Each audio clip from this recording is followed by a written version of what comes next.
Começa agora. Diário Econômico PicPay. Uma análise das principais informações que impactam os mercados, A economia global e do Brasil. Apresentação Marco Caruso. Fala pessoal, bom dia. Hoje é sexta, 28 de julho de 2023 e esse é o seu Diário Econômico. Os mercados em geral vinham numa toada boa essa semana, só que eles acabaram dando uma pausa no otimismo ontem. Dá para colocar a culpa em algumas coisas, mas na minha visão tiveram 2 a 3 gatilhos aí. O primeiro veio de um país que eu comento pouco aqui com vocês, só que certamente ele é relevante para o quadro macro global. Dos 28 bancos centrais que o nosso time econômico aqui no PicPay olha, de certa forma, só o Banco Central do Japão não subiu juros nesse ciclo pós-pandemia, pelo menos até agora. Bom, também não vai ser agora, mas o noticiário ontem voltou a requentar a ideia de que eles vão permitir uma maior flutuação da sua curva futura. Eu já te explico, só que antes uma pequena pausa para uma piada nerd de economista, com perdão pelo pleonasmo. Lá na economia japonesa, as coisas são um pouquinho diferentes do convencional. E como dizia um prêmio Nobel de Economia, existem 4 tipos de economias no mundo: as desenvolvidas, as emergentes, o Japão e a Argentina. Enfim, voltando, como o juro básico deles ainda está perto de zero, o BC japonês, para não se sentir de férias eternas, acaba atuando ao longo da curva futura de juros, de tal forma que o vencimento de 10 anos, por exemplo, não saia muito de um certo intervalo. Pois bem, essa banda pode ficar mais larga agora, o que permitiria que os juros futuros deles subissem mais. E isso acaba transbordando para os juros futuros de outros países também, com pressão altista. Outro gatilho veio dos Estados Unidos, e por 2 motivos na minha cabeça.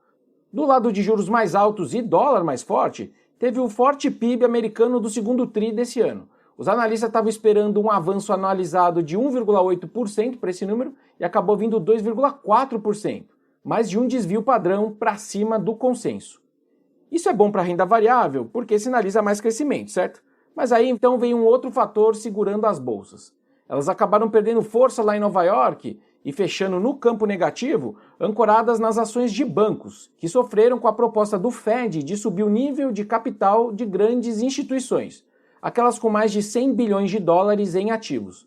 Para quem ainda então não foi apresentado para o famoso índice de Basileia, é o seguinte: para cada dinheiro que eu, banqueiro, empresto para os clientes, existe um percentual de dinheiro que eu, acionista, tenho que deixar depositado. A ideia do Fed é que esse aporte do acionista tenha que ser maior. Esse, aliás, é um número importante para você que compra CDB de bancos, porque ele dá uma ideia da saúde financeira da instituição. E o Fed quer agora, depois da crise que a gente acabou de ver nos bancos americanos, que esse nível de alavancagem seja menor. No Brasil, os ativos seguiram na toada desse cenário externo que eu acabei de expor. Só os juros curtos aqui seguem bem ancorados nessa leitura dos investidores de que a chance é maior do Copom começar o ciclo de corte com 0,5% de queda na semana aí que vem. Vamos ver também hoje se o BC do Chile já não dá uma largada aí com uma queda de 0,75%, que poderia até fazer com que as pessoas aumentassem a convicção nessa aposta aqui com o Brasil. Mas eu vou deixar esse assunto de Selic para segunda-feira. Falando então um pouco de dados macro Brasil que saíram ontem, a notícia positiva veio mais uma vez do nosso mercado de trabalho. Em junho, o país criou 157 mil postos formais de emprego. Os números têm desacelerado, mas seguem fortes. Todos os grandes setores registraram criação líquida de vagas, ou seja, admitidos menos demitidos, inclusive aqueles setores mais sensíveis ao crédito que teoricamente deveriam sofrer, como é o caso da indústria e da construção civil. A construção civil ela tem se beneficiado dos investimentos e principalmente das obras públicas, e a indústria ainda parece usufruir do bom desempenho da nossa agropecuária. A agropecuária, inclusive, é o único setor que mantém um saldo acumulado de criação de vagas aí no ano de 23 maior do que no ano passado, ou seja, é o setor que ainda contrata mais esse ano do que o ano passado. É o único setor que faz isso. Do lado negativo agora, a gente viu ontem um déficit de 45 bilhões de reais em junho nas contas do governo central, que agora mudou de sinal e passa aí a apresentar resultados primários negativos no acumulado em 12 meses, ou seja, déficit nas contas públicas.